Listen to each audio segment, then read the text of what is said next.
Hello students, welcome to online course of Mechanical Measurement and Metrology. Myself Abhishek Trivedi from Mechanical Engineering Department at LJ Institute of Engineering and Technology. In the last lecture, we have covered our first chapter, Introduction to Metrology, in which we have concluded our lecture by understanding the concept of traceability and calibration processes.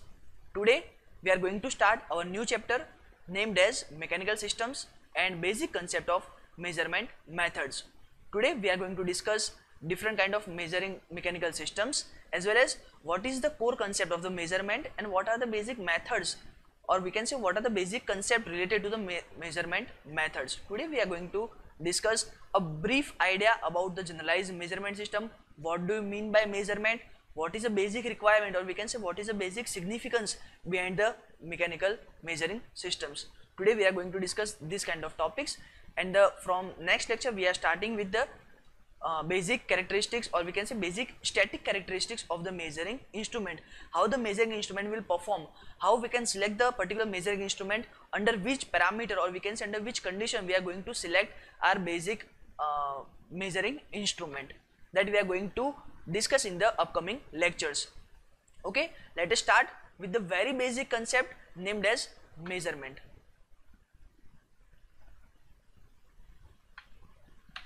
Now first of all, what do you mean by measurement? What do you mean by measurement? Generally, a measurement is a process of a quantitative comparison between the predefined standards and unknown magnitude. Measurement is known as the basic comparison between the predefined standard and unknown magnitude. Suppose I have to measure the weight of the vegetables available with me, or we can say if I have to measure the particular weight of the given component which is given to me in the industry, and if I have to measure the weight, then what I am supposed to do, I will take a basic known magnitude parameter, we can say the predefined standard, say 1 kg, 2 kg, 5 kg, 10 kg. I will take this particular weight as a standard, predefined standards. I will put those standards on a one pan of the weighing scale. On the another pan of the weighing scale, I will simply put the unknown magnitude matter. Then once the scale will be balanced in a zero position, I can say that the particular unknown magnitude having this much amount of the weight, then this particular amount of the weight, or we can say this whole procedure of measurement of the weight, is known as a basic measurement. The procedure of, or we can say the process of quantitative comparison, mark my word, this is a quantitative comparison. We are not supposed to measure, or we can say we are not supposed to compare with quality, we are comparing with the quantities only. So what is the measurement? The measurement is a basic process of quantitative comparison between the predefined standard and unknown magnitude. This particular process is known as a measurement. This particular process is known as a measurement. Measurement helps to quantify the physical properties, parameters, dimensions, especially in mechanical engineering. It will help you with the manufacturing of various components and ensuring the proper fits between the components. Suppose I have to design a part, or we can say suppose I have to develop a whole product with number of individual parts, and if I am supposed to require that all the parts will make a proper fitting with each other while I am assembling those parts for manufacturing the whole component. So just because of this basic requirement, I have to ensure that whatever the properties or whatever the parameters, or we can say whatever the dimensions are generated within each and every parts, all the parts must fulfill the basic requirement, and after completing the basic requirement, all the parts will fulfilling the proper fit. Suppose I am supposed to require that a basic pen having the cap, and a cap and pen will fit inside each other, and it will generate a proper fitting within each other. So what is the basic requirement? That the inside diameter of the cap is slightly higher than the outside diameter of the pen body. So to manufacture such kind of assembly, to manufacture such kind of pen and cap, I am supposed to require a proper dimensioning system. I am supposed to require that whatever the dimensions has been provided of the cap and the pen are properly designed and as well as properly manufactured. So to design a proper dimensioning parts as well as to check the manufactured part that can fulfill the proper dimensioning or not, we are supposed to require the measurement methods. So the basic, or we can say the core requirement of the measurement is to fulfill the design aspect, to fulfill the manufacturing aspect, to fulfill the basic requirement of the given components. For the result of the measurement to be meaningful, suppose I have to measure some dimension, and if I have to make sure that whatever the measurement has been performed over the part, it should be meaningful. What is the basic requirement? The first and a very basic requirement behind this particular is the predefined standard must be accurately known as well as internationally accepted. Suppose I have to measure that the particular length of the given line, that is the 1 meter, then I have to make sure that this particular 1 meter is accepted in a universe. Suppose this part is exported to the America, to the Australia, or to any country of the world, then the particular 1 meter is accepted whole universe, in a whole universe. Then and then I can say that my measurement is meaningful. Suppose I will measure some length, and whatever the length dimension is provided is acceptable only inside the India. And if this particular component or this particular part is manufactured and is exported to some another country, and they are not accepting our measuring methods, then my measurement, or we can say my process of measurement, is not worthy. So to make it meaningful, to make it worthy, that then I have to accept particular standards which are accurately and precisely known. The second is to obtain the comparison must be provable. Suppose I am making a proper comparison between the unknown magnitude and the known parameters, then I have to provide just some sort of justification that by using this particular theory, by using this kind of practical experiments, I can prove my comparison. So this is the basic concept of the measurement. What is the measurement, or we can say what do you mean by measurement, and where the measurement is useful in the mechanical industry, why the measurement is useful. Now we are going to discuss the next, that is the significance of measurement, or we can say the what is the basic requirement behind the measurement, why we are using the measurement as a basic concept. The basic significance of the measurement is we have classified the basic requirement of the measurement in the 3 different categories. The first one, that is to generate the design data. The second one, that is to generate the data in terms of monetary value, and the third one, that is to generate the data to validate the design as well as theories. In the first category, to generate the data for the design, suppose I have to design a car having a 6-cylinder engine, the multi-cylinder engine having the specific dimensions like somewhat length, height and width of the engine has been given, and if I have to design the car body, then what I am going to do, I will just simply take the reference, I will take a reference as the engine dimensions, and by taking the reference as the engine dimension, I will start designing my whole body of the car. So if I have to design a particular component, I will supposed to require some sort of data, and this data generation is being provided by the means of measurement. By taking the measuring, or we can say by measuring the dimensions of the engine, I can say that this particular dimension of the engine, and by using this particular dimension I can measure the particular body, or we can say particular component. Then next is to generate the data in the monetary terms. Suppose a sheet has been given to you having the dimension 1 meter is to 1 meter, and if I am telling you that make a hole of 10 mm each in a radius, or we can say 20 mm diameter hole, you have to punch inside the sheet as maximum as you can possible. You have to punch the hole, but the basic restriction is you have to punch the hole having the radius, or we can say having the diameter of 20 mm each. So by taking the proper measurement, you can make sure that in a particular sheet you can punch a hole in a row as well as you can punch a hole in each column. So what you are supposed to do, you are just measuring the dimension of the sheet, that the sheet is available with 1 meter in the length and 1 meter in the width, and then you are going to design a whole system that by using this particular sheet you can punch the hole, we can say you can punch the hole 5 in a row and as well as 5 in a column. So you can punch the 25 holes in the sheet.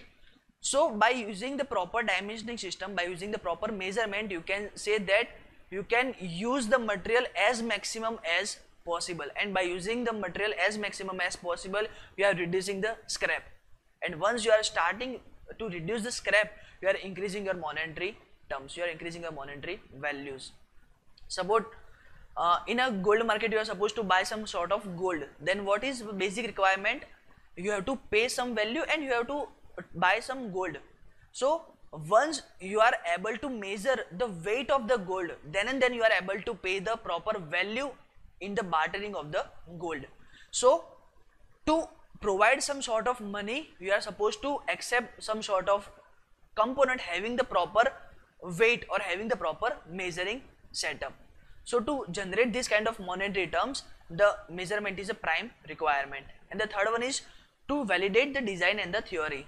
Suppose by taking the calculation, you have designed the number of equipments or you have designed the number of basic instruments, and if you have to validate those particular equipments or if you have to validate those particular component with the design or with the theory section, then what you are supposed to do, you are simply measuring that particular dimension and correlate those measurements to the theory. Once you are able to correlate those particular measurement to the theory, you can say that the whatever the theoretical aspect has been approached by you is properly accepted and is properly executed in terms of manufacturing sections. So this is the basic requirement, or we can say the basic significance of the measurement. What is a measurement and why the measurement is useful in the mechanical sector, or we can say in any kind of industrial sector.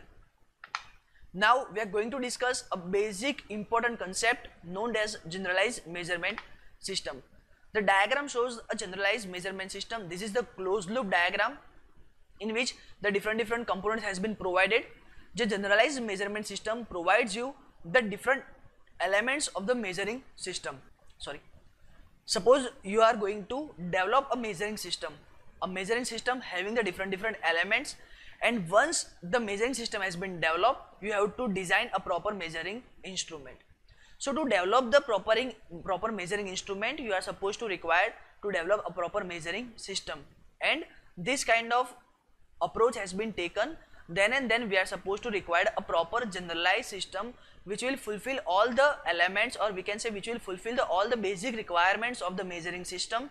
And in the generalized measuring system, you are supposed to require some sort of elements, the elements known as the physical system, then the variable conversion element, or we can say the transducers, variable manipulation element, then data transmission element, data processing element, data presentation element, and lastly we are supposed to provide a feedback loop to complete, or we can say to close the cycle.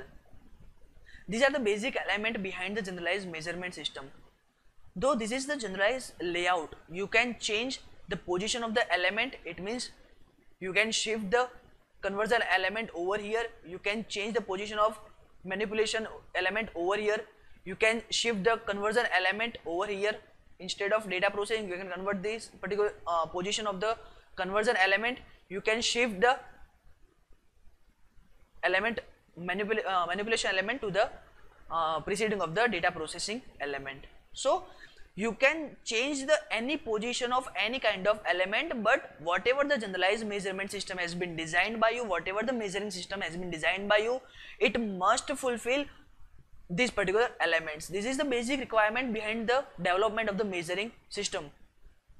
Remember these words, you are not supposed to use each and every element. You can remove any sort of element. Suppose you are not required any kind of manipulating device, then you can remove the variable manipulation element. Suppose you are not required the feedback loop, then you can simply eliminate the feedback element. Suppose you have to measure the temperature, then what you are supposed to do, we are taking a basic analog thermometer and you are simply measure the temperature. What we are doing, we are taking a physical system, then by using the physical system, by using the different element, I am going to measure the temperature. Once the measurement of the temperature has been done, I will simply plot the temperature over the indicator. On the indicator we are supposed to find the value of the temperature of the human body. That's it, my requirement is over. What is the basic requirement? The basic requirement is to measure the temperature of the human body. Once the requirement is over, this is not required that you are supposed to use the feedback system. So I am not using this particular feedback system. So generalized measurement system means these are the number of elements. By using this particular number of elements, you can make your own arrangement, you can make your own setup, you can make your own elements. Whatever the elements you are supposed to require, you are simply put in the measurement system. If you are not supposed to require any kind of measuring instrument, you can eliminate those particular elements. But by using these particular elements, you can develop a proper measuring system. Now we are going to discuss each and every element in a very brief aspect. The first one, that is the primary sensing element. The primary sensing element means the quantity under the measurement make a physical contact with the primary sensing element, which is sensitive to measure the values. We have discussed a thermometer, example of the thermometer. Then suppose I have to measure the temperature of the human body. It means what is the basic requirement? We have to measure the quantity named as temperature, and to measure that particular quantity I have to make a physical contact between the thermometer and the human body. A thermometer, the sensing bulb is provided to the thermometer. That particular sensing bulb is known as a primary sensing element, which is going to make a physical contact with the human body and which is sensitive to the temperature. Once the temperature has been changed, the sensing bulb will automatically change its parameter. So this is known as the primary sensing element. The second one, that is the variable conversion element, or we can say the variable transducer element. Variable conversion, or we can say variable transducer element, will use to convert, or we can say to change the signal from the one physical parameter to the another physical parameter without changing the information content. We are discussing the basic analog thermometer. So once the temperature has been measured, what we are supposed to do? We are simply changing the temperature parameter in terms of the length of the mercury. What we are doing? We are simply changing the one physical entity into the another physical entity. Then the variable conversion element is useful. So variable conversion element means you are supposed to change the one physical form into another physical form without changing any information content. Then the third one, that is variable manipulation element. Variable manipulation element means you are supposed to modify the signal by amplification or by filtration or by any other means. Suppose you are getting some sort of radio frequency. Suppose you are getting some sort of radio frequency and you are not able to read those radio frequency. Then what you are supposed to do? You are using some amplifier, you are using some filtering element, you are using some amplifier element, and by using some sort of elements you can change the radio frequency into the human audible frequencies. So this particular change is known as a variable manipulation element. Whatever the input has been provided, the input is directly multiplied with the constant value and we are getting some sort of output, and the output is we can say output is accessible for the humankind. The next one, that is the data transmission element. What you are doing? You are simply transmit the signal from one location to another location. In the thermometer case, what we have done? We have used a variable conversion element. We have changed the temperature parameter in terms of length of the mercury. Now once the length of the mercury has been started rising, the mercury will change its original position with some another position. This is known as a data transmission element. What we are supposed to do? We are simply transmitting our information, we are simply transmitting our basic data to the some another location. Suppose in a TV tower they are catching some sort of radio frequency and they are simply transmitting those particular radio frequency to the direct to home services, or we can say to the our dish antenna, and then we can check the television, and then we can use the television in the different channels. Data processing element, we can modify the data which is displayed or finally recorded. It means we can use any sort of mathematical equation, any sort of mathematical relationship. We can use the subtraction, division, addition, multiplication, or any kind of mathematical equation you can use to process your data element, to make sure that whatever the data has been provided will directly be recorded as a final form of output. So this is known as a data processing element. The last but not the least, that is the data presentation element. The data presentation element will provide the recording indication of the output from the data processing element, and it will store or display the output. In the data presentation element, we have the three kind of element. Those are indicator, recorder, and controller. The first one, that is indicator. Indicator means it will show the data transient form, like as we have discussed the basic thermometer. What is available in the thermometer? The display is provided to the thermometer. Once the temperature has been measured, it will show the thermometer temperature over the display unit. Once the display has been shutted off, we have no any record for the measurement. Then the second presentation element, that is the recorder. In the recorder, we are supposed to provide some sort of graph.